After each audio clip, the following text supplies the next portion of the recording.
Is there any merit? I asked this. I'm gonna take some questions before we get out of here. Is there any merit in the story of victims who recanted saying that it was a lie made up by Jacob?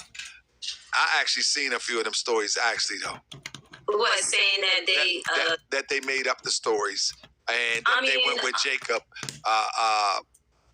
And just went with his, like, basically it was supposedly that Jacob gave him a scenario and said this is what we're going with, and we need everybody to play their part. And I've seen a couple recants.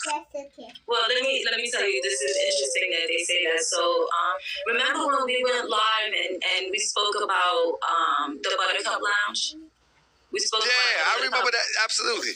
And it was denied. It was like, oh yeah, no. Jacob kept saying, oh no, we didn't do the Buttercup Lounge, or he was never at the Buttercup Lounge. Right. Him and Leah went and signed that, and Leah was like, yeah, you don't remember at the Buttercup Lounge? That's who it is, Leah. Yeah, exactly. So she pretty much, snitched on herself. Right. They snitched on each other, so it confirmed what I said.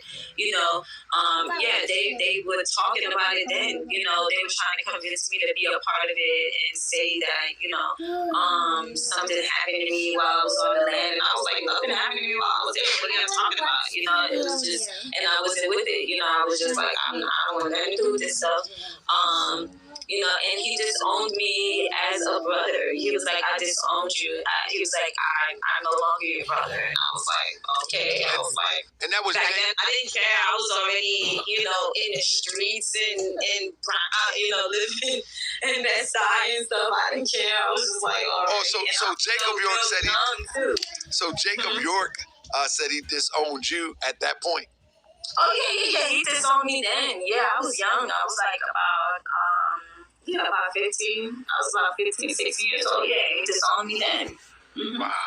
Because I didn't agree to whatever, they had going on. And, I was like, I don't want nothing to do with it.